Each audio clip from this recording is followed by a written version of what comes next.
Welcome to this edition of Down the Right Field Line.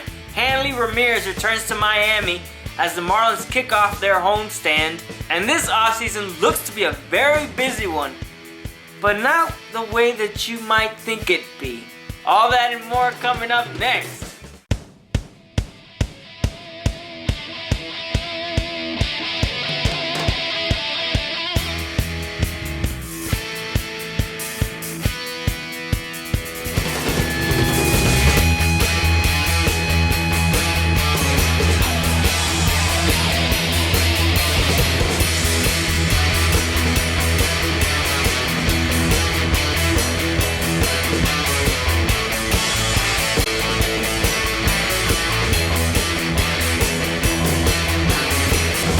Welcome to Down the Right Field Line with Marlins Nation. The Marlins return home after a 4-7 road trip that took them to Atlanta, Washington, and New York. So they come home to face the Los Angeles Dodgers and the Philadelphia Phillies. Starting off with the Dodgers, they welcome in a familiar face. Hanley Ramirez comes back after being traded less than 2 weeks prior. So the series in general, I thought it was, the good pitching from the Dodgers. You had Kershaw and Capuano in that series. Capuano taking a no-hitter into the 7th inning, I believe, in the third game. But you saw struggling bats throughout the series. In the sandwich game of that series, the Marlins did get those bats alive and managed to score 7 runs. So it was good to see that. And Hanley was Hanley. I mean, we knew after trading him that this guy was going to be good, and sure enough, he showed what he can do, going 6 for 13 with 5 runs batted in. So, all in all, it was an okay series, even though we lost 2 of 3. And again, Hanley was just being Hanley in the sense that he has the potential, and yet I don't know if he doesn't realize it, but maybe this trade will help him realize his potential again, Rob.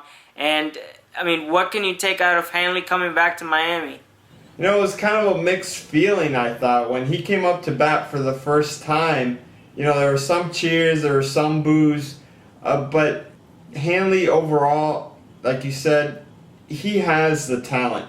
We knew that it was going to be a risky trade. If we traded him, he might end up, going back to the player he was in the past. And sure enough, when you trade a guy with that much talent, you kind of get the sense that he might now have sort of a chip on his shoulder to see, I'm going to prove that team wrong for trading me. Because Hanley himself, he didn't think he would ever be traded. But for him, it's kind of a resurgence of his career because he was going downhill the last 2 years. And now it seems like anytime somebody puts on the Dodger uniform mid-year and has the name Ramirez on the back, for some reason goes on this tear. And Hanley, that's what he needs. Good for him. Unfortunately, it wasn't with a Marlins uniform. I wish it was, but I'm gonna miss him. I was kind of upset that there were some boos in the crowd just because think about all that Hanley's done for this team. I mean, yeah, he's been a bad teammate in some instances, kicking a ball into left field at one time, not really being there. But think about this season. Think about the type of teammate he's been this season, doing that closed-door meeting when the team was struggling. Hanley doesn't do that, and he did that in this case. And I think he's been a good teammate this year, and he's been a different person. Now, he hasn't been hitting like a leader. In order to lead, you can talk, but you also have to be hitting well, and you have to lead on the field. And he wasn't doing that. He didn't feel comfortable at third base. But I think him going to LA will be good for him. But he really showed that chip on his shoulder when he came back to play in Marlins Park. So, next time he comes around, I would, cheer the guy. I mean, he's done a lot for this team. Yeah, definitely, Rob. And, we're going to see a lot more of him in the coming road trip here against the Dodgers. And, moving on to the Phillies series, the Marlins had a big task ahead of them as they faced guys like Cole Hamels and Roy Halladay. And starting the first 2 games, the Marlins were shut out. So the shutout streak continues back from Game 3 of the Dodgers series. And in Game 3 of that series, we get past Roy Halladay and score 9 runs, albeit most of those runs off of the Phillies bullpen. But again, struggling bats, cold bats is what is frustrating this team. And the fact that we don't have that guy. I mean, Reyes is hitting a little better. We have Stanton back. But you're missing Lomo, healthy and ready to go. Hanley's traded. So you're missing some good bats in that lineup. And it definitely shows as the Marlins fortunately snapped a streak of 27 consecutive scoreless innings. I mean, that was a club record held this year. Prior to that, I believe it was in 1993, they had a record of the most consecutive scoreless innings. I want to say between 20 and 25 innings. I don't know exactly, but it's good to see that they were able to snap that streak. And you know, it's frustrating because even though the Phillies are the Phillies, they're not playing that well either. They traded Pence, they traded Victorino, so it should be, I don't want to say an even matchup, but it should be a little bit of a better matchup, and we just got shut out the rest of the way in those first 2 games, Robin. I mean, I don't know what else to say about this homestand other than boring, other than 2 of those games. And Rob, please explain to me why we weren't able to score runs in 27 innings. Well, if you want to put a title over the season of 2012, it would be the one word, and it would be inconsistency. Just look at the year overall. You'll have a game where we blow out the other team, and then you'll go on this no-run scored streak. The inconsistency on this team is just so big that no one person can stop it. You get on a roll when one guy strikes out, then the next guy, you know he's going to strike out just because you have the bases loaded. Of course he's going to strike out. Think of all the situations where we have bases loaded, 1 out, and then 2 consecutive guys strike out with the bases loaded. It's happened numerous amounts of times this season. And I feel like it's just a contagious thing. When one person can't come through, the next guy can't come through. And on a team like this, you shouldn't see that. I mean, think about all the hype the Marlins had in the preseason for this year. Yes, we were a team that was close to last place last year. Yes, you know, we're under 500 and everything. But when you looked at this team, when you said, oh, we got Lomo. Oh, they got Ramirez. Oh, they got Stanton. Oh, they got Reyes. Oh, they got Bonifacio. All these guys that not only hit home runs but score runs, you think, oh, we'd be scoring plenty of runs. Just the top 3. If you look at episodes past, we talked about how excited we were going to be of the Reyes, Bonifacio, Ramirez front of the lineup. We thought we were going to score plenty of runs, but the inconsistency has just been the worst part about this team. And the only way to fix it is to just keep going through it and hope that next year, you know, we can bring some guys in, a few key guys. I thought Carlos Lee has been a big plus to this team just because he brings that veteran leadership. Now, he's not going to be back next year, but plugging in key guys into certain positions in the lineup, it's what's going to help us next year and years to come. But for now, we're just going to have to deal with the inconsistencies. You know, it's funny you mentioned Carlos Lee and his presence.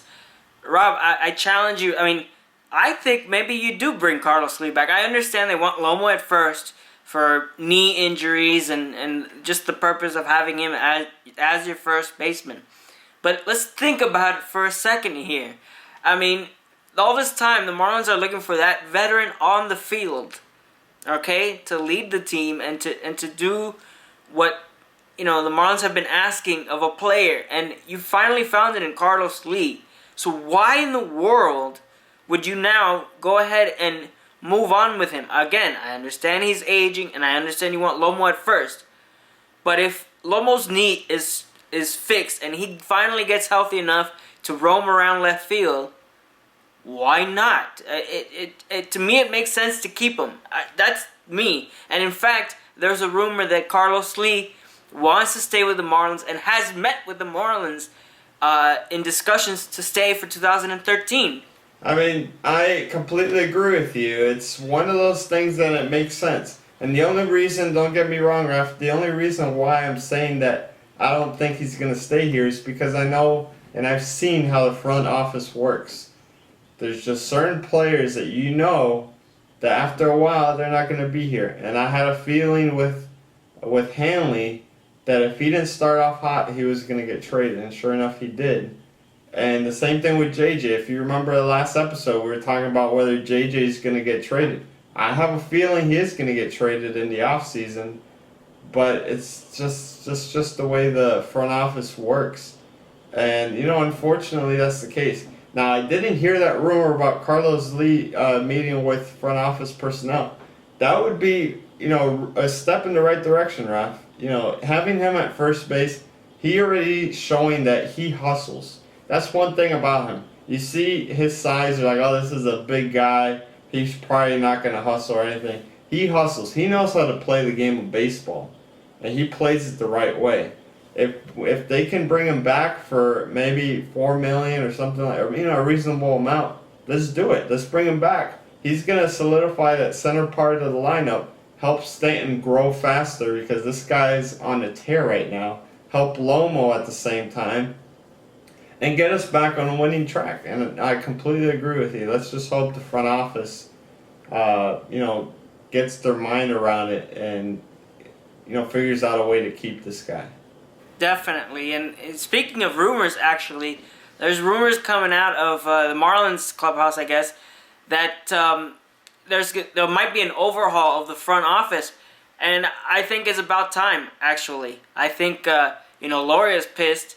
He's not happy with what's going on.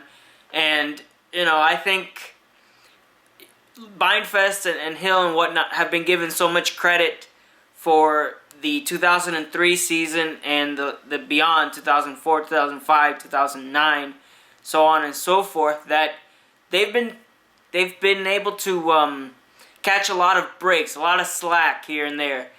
But it's starting to see that we're not winning, you're not drafting correctly, and just things aren't working out the way that they wanted. And so, Rob, I see it as a very highly possibility that Beinfest is no longer the president of baseball operations for the Marlins, and Michael Hill will no longer be the general manager. I think it's a good move, just like Hanley's trade was a good move. A breath of fresh air. You move on. I think it's the same deal here, in my opinion. I don't know if you share the same feeling. Well, the key thing here is we're in a new ballpark. And if you want to send out a message to the fans saying that we're here to win every single year, and that's what Loria has said from the beginning. When we started off in 2006 with selling off the team, trading everybody away, Loria was still stepped up and said, we want to win. And guess what? For all the slack he got for trading everybody away, guess what? In 2006, at some point in the season, they were competing. They were out there competing. You look at the years that Loria's owned the team, and every year, pretty much, they have a competitive team out there. Some years they underperformed, like last year and this year. But the focus on winning is always there. And that's what I've always liked about Jeffrey Loria as opposed to some of the past owners that we've had. I think I am 100% agreement with you, Rafi. An overhaul needs to be done. When we didn't have money in the old ballpark, we said, once we get money, I'm sure Beinfest can put together a hell of a team. And you know what? We thought, hey, we do have a hell of a team, but obviously it didn't work. There's something that needs to be done with the scouting department. Look at a guy like Matt Dominguez, who is so highly touted, but the guy can't hit. So now you have a guy that can field really well, but the guy can't hit. And some of the trades that we made, the trade for Gabby, getting Gorgis Hernandez.